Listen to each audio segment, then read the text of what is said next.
You've done the research. You've found the company.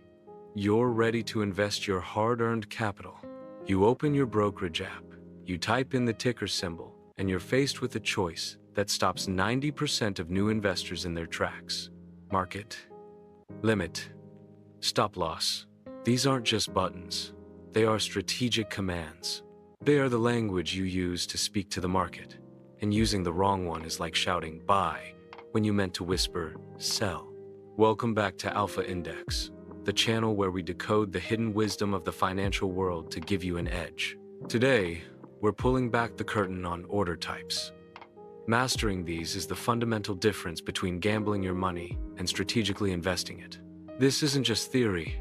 This is the operational skill that protects your capital and unlocks new opportunities.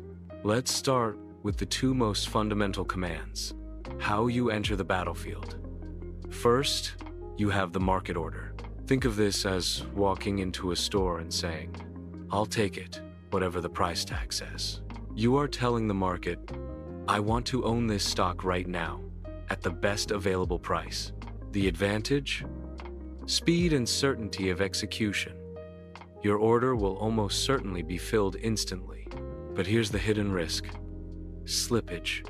In a fast-moving market, the best available price can change in the milliseconds between you clicking the button and your order being processed. You might intend to buy at 100 a share, but end up paying 100.15. It seems small, but over many trades, that's your profit margin being shaved away. It prioritizes speed over price. Now, contrast this with its strategic counterpart, the limit order.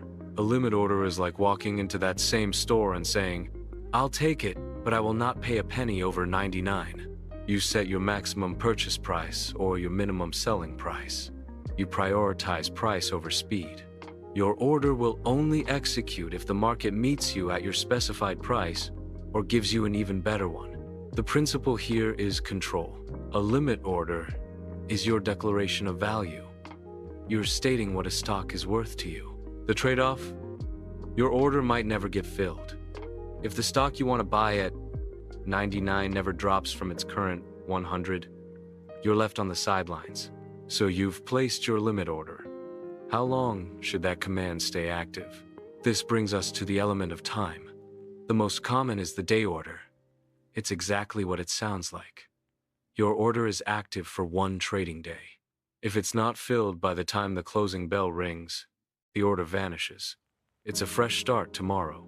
This is the default for most brokers, and it prevents you from accidentally buying a stock weeks later because you forgot about an old order. But what if your strategy is longer term? What if you believe a stock is worth 150, but it's currently trading at 200? You don't want to log in every single day to re-enter that order.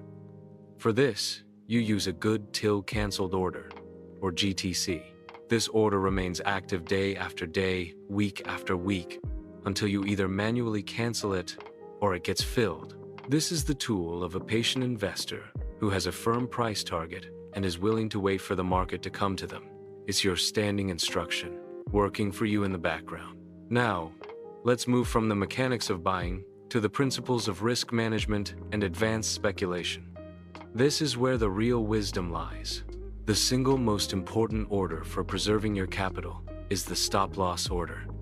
If a limit order is how you get in, a stop-loss is your pre-planned escape route. Imagine you buy a stock at 100, believing it'll go up. A stop-loss order is a dormant command you place at, say, 90. If the stock price falls and hits 90, your stop-loss activates and automatically turns into a market order to sell. It gets you out of the position to prevent further losses. Let me be clear. This is not about admitting defeat. This is about financial discipline. It's your emotional circuit breaker. It prevents a small, manageable loss from turning into a catastrophic one because you were clinging to hope. Every professional investor knows their exit point before they even enter a trade. Now, what happens when thousands of these ejector seats are triggered at once? You get a long squeeze. Imagine a stock is slowly declining. It hits a key price level where many investors have set their stop-loss orders. The first wave of stop losses triggers, creating a flood of automatic sell orders. This new selling pressure pushes the price down even further, faster, triggering the next wave of stop loss orders below it. It's a cascade, a domino effect of forced selling and panic that squeezes out the long investors, those who bet the stock would go up. It's a brutal, but important market dynamic to understand. But what if you want to bet on that decline? What if you believe a company is overvalued and is destined to fall? This brings us to one of the most misunderstood strategies: shorting. In a normal transaction, you buy low and sell high. When you short a stock, you flip the script. You sell high and then you buy low. How is that possible? You do it by borrowing. You borrow shares of a stock from your broker, let's say at 100 per share, and you immediately sell them on the open market. You now have 100 in cash, but you also have an IOU to your broker for those shares. Your thesis is that the stock will fall. If you're right, and the price drops to 70, you can now buy back the shares on the market for 70, return them to your broker, and you pocket the 30 difference. You profited from the decline.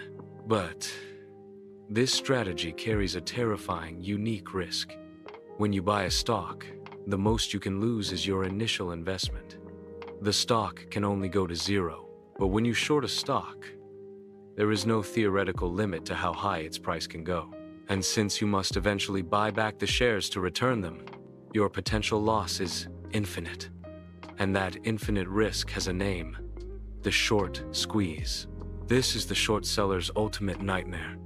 It happens when a heavily shorted stock does the exact opposite of what they predicted. It doesn't just go up, it explodes upwards. Suddenly, all the short sellers are losing money rapidly. To stop the bleeding, they have to exit their positions. And how do they do that? They are forced to buy back the stock. This creates a vicious cycle. The original price increase forces shorts to buy. Their frantic buying creates even more demand, which launches the stock price even higher. This, in turn, forces more short sellers to buy back their shares at even more painful prices. It's a tidal wave of buying pressure, fueled by their own panic. We saw this play out dramatically with stocks like GameStop, where armies of retail investors identified heavily shorted stocks and squeezed them with incredible force. Market, limit, stop loss, shorting, squeeze. These aren't just vocabulary words for a test. They are the levers of control. They are how you tell the market your intentions, your price, your timeline, and your tolerance for risk. Choosing a market order when you need a limit order can cost you money. Forgetting to place a stop loss can cost you your account. Understanding the dynamics of a squeeze can help you avoid it, or even understand it as an opportunity. Here at Alpha Index, we believe that the path to financial freedom isn't paved with hot stock tips, but with deep fundamental knowledge. True alpha comes from understanding the system better than the person on the other side of the trade. If this video helped you decipher the language of the market, do me a favor and hit that like button. Share it with a friend who is just starting their journey. And for more hidden wisdom that gives you a strategic edge in finance and investing, make sure you subscribe to Alpha Index and ring that notification bell so you never miss an insight. Leave a comment below. Which of these order types do you feel is most underutilized by investors? I'd love to hear your thoughts.